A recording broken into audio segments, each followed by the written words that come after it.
then, of course, industrial automation did not restrict itself with just the factory and the hardware, Right. things like that. Right. So it moved into what we would call the IT for industry, or Right. information systems OT they and used to OT. call, and the OT, IT, etc. Can you elaborate something? Because you have been in the midst of the whole thing, Yeah. that change that has happened. Right. You can elaborate something on that. You see, normally, uh, there are, what a plant gives, the gives at various points lots of information. Apart from control, the lots of information keep flowing. So all the information need to correlate to a place. And basically, if you find in any plant where there are various sections of the plant, various informations are flowing, and ultimately flowing to the top level, it goes to the control room, because let us say in a steel plant, supposing somebody is making steel, he should have to know what is the status of the blast furnace, how the rolling mill is working, how the continuous caster is working, what are the formation is giving. So the information flow, and finally how the information flow goes to the top. Okay, I'm just giving you a small example. You see, let me tell the automotive industry, which again I'm going back, because the automotive industry normally, they used to make cars and of different colors, red, black, and people used to go and book cars. If you book a red car, you will get after 2 years. If you get a black car, you can get maybe 3 months. So the challenges came with the automotive industry, how fast they can deliver without making any inventory stock. So basically, they had a SAP system of SAP MRP system or ERP system to control their finance, their inventory, their maintenance, etc., sitting at the top level, which has no connection with automation. So slowly, people started thinking that if you can connect that business system, which is really actually managing the business of finance, HR, logistics, inventories, etc., can be connected to the automation, which is really controlling the real time, and both can get married, then only what happens. Now, for example, you see, supposing what again, telemetering, all the technologies come. The automotive industry, how what they wanted is that supposing a dealer gets a red car or blue car, yellow car, delivery 1 month, then that should percolate to the SAP, and finally it should percolate down to the production floor. The production floor produce only those numbers of red, black, green card that particular day, which can be delivered. So that's how, that's the concept of IoT has come. How can a business system drive the production instead of making for stock? You don't make for stock, you make for the demand. If the demand is today red, you produce red. The demand is blue, you produce blue. That can only be done through this IT and OT connectivity.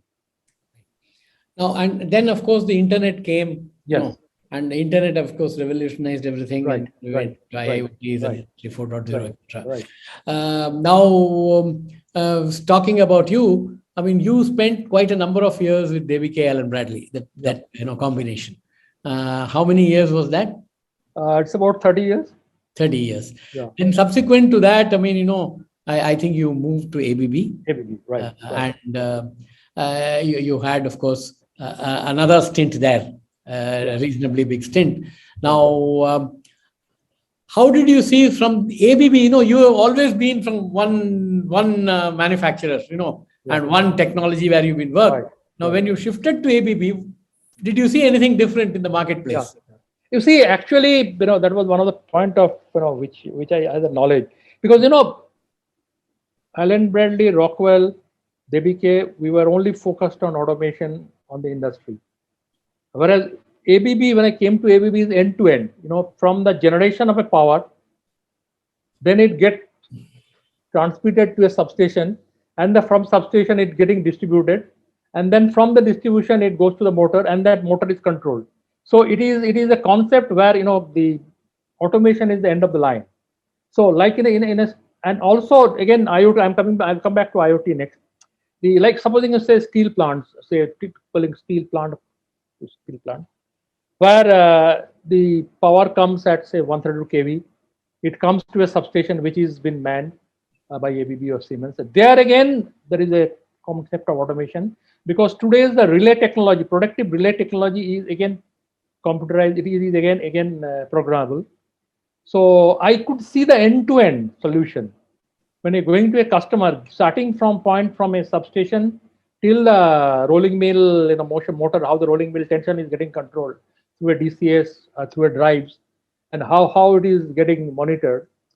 So that knowledge I had, and ABB again is conglomerates of many companies, so it has got different technologies. So again, I had exposure on HVDC, which was my best line, and we did an HVDC line, which is from North East Agra to, again, there is a control involved because the power is to come from hydroelectric point at Assam, and from there it is getting DC 800 kV DC used to supply. It comes to Agra. Similarly, in a steel plant, again, the concept of IoT has come in asset management, which is the first thing which has come in especially in the steel mill, because they want to know the asset conditions in the plant. So how a motor is running, what is the life of the machine, so they should know. So again, there is the devices which collect the data from the motor, and now with the LoRa technology, which is wireless technology, through which the data is get transmitted to a server, which in the form of MQTT, that is message queuing and telemetry scheme, it go to the IoT and create the dashboard which shows the energy consumption, etc. So obviously the automation helped me, but it gave me a broad spectrum of the whole industry, how it works. And today's world, it is full of automation, starting from the machine to the top end. Another question which I have, I mean, we belong to one generation where we have seen the beginning, where a lot of, questions were asked on design, right, about, what is the PIV of a thyristor, starting from that, so many other things. Yeah. While in today, those are not questions that are even talked about. I think it's a different game altogether now. How did you see that change, and how did you feel the change? But I think I will little disagree here, because till the customers, I have seen the customers still respect a person who has got a deep knowledge on physics, because on the overall you can talk a lot about IoTs and all, but when you coming to the brass tacks of the machines, so one that was money. You and I and our people have an advantage that we know the inside of a thyristors, we know how to tune and we know how a DC motion works. Like today, the concept of brushless DC has come. If you ask a person a brushless DC, you won't be able to take the brushless DC is nothing. In fact, again, we have gone back to the same knowledge technology. Here, actually, what actually it does convert a DC to a three-phase AC to run to create a sinusoidal, three sinusoidal wave. That's how the induction motor runs. The brushless DC is the core is the is the coil, and outside is a magnet. So it runs without friction. So brushless DC, it is used now in fans, auto rickshaws, many of the medical instrument that is being used. So I think that still people the respects, or you can I'm sure you still meet customer. Obviously customer will respect you because of your achievements and all, but since you are a technology person, he will love to talk to you. And normally, I have seen, which is no offense to any of the youngsters, that just talking on a software, you can talk various on the software level, but if you little want to go down, you need to know the basics, which is very difficult to find people nowadays. So I think still that thing is still there. It is not as gone, at least in India. I do not know abroad. I'm happy you said that. You're absolutely right.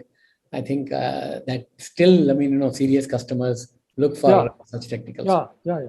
I agree with you. There was a person, I don't know, Debu Majumdar, who is in Dubai. He sent us this thing that there is a inquiry coming up from Reliance, where about 1,500 AC drives will be required and then connected to PLC and all. They are not giving us any inquiry. So we tried many this thing, and on that we tried an appointment, so we couldn't get, and then finally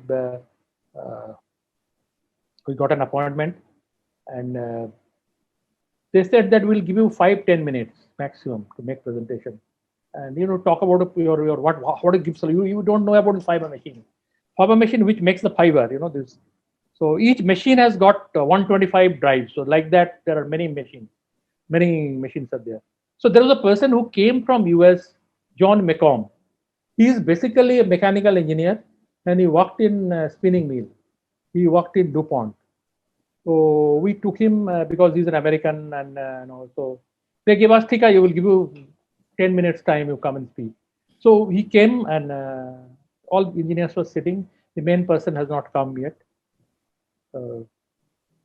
He started that before start, I want to have some questions. Then he started questioning, your machine, does this work? Is there how this gear works? So he says, you are an automation guy. I said, no, I'm an automation guy. But I just want to know whether you have this kind of problem you face. He said, yes, I face that. He said, did you try this? No, we didn't try. So why didn't you try this? So immediately that man called to the shop in Reliance shop and asked that Lupin change the gear. They changed and it started working. So what finally it came, the whole discussion took place for 1.5 days because that fellow knows the spinning machine.